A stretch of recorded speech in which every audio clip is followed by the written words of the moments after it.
нашият представител в четвъртфинала Тото Грозданов. Как почувства матч отвътре? Беше много горещо и тежко време? Не беше лошо времето. Нормално време, за лятото топличко. Да.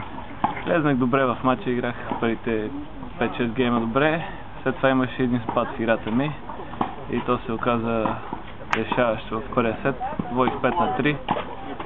Загубих го. Това беше такъв крушен момент, когато той се събра и почна да... добре играх горе-долу, но имаше 2-3 момента, които бяха важни. Той ги взима и съответно сме сет. Явно това направо разликата, не че той удара по някакъв много специален начин? Не, аз напротив, нормален играч.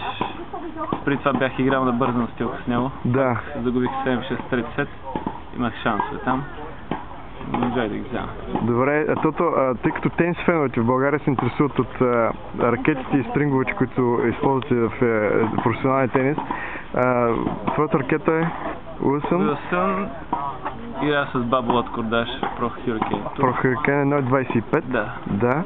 И напитам 25 на 24. 25 на 24. Да, а главата на ракета... 613. 613. 6-1.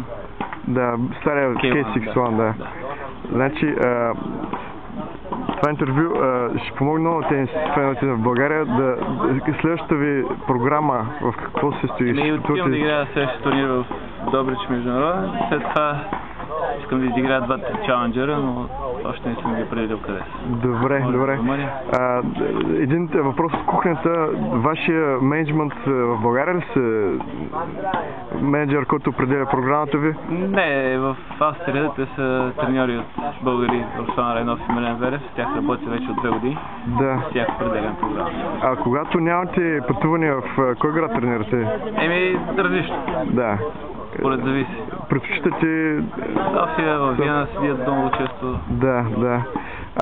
Как мислите, една от причините за застоя в българския тенис е базата, на която... Не, много фактори са... Но той е много труден спорт. Трябва много пари, много финанси, много инвестиции във всеки човек, всеки стат. Да се изгради като добър. Още от начални години. Да, а първото ви съприкосновение на корта беше на колко години? На 7. На 7 години. Да. Това е много добър съвет за младите тенисисти, които ние ще се надяваме да инкубираме в нашата база в Бургас. Много благодаря за интервюто, много ще ни помогнете. Успех нататък!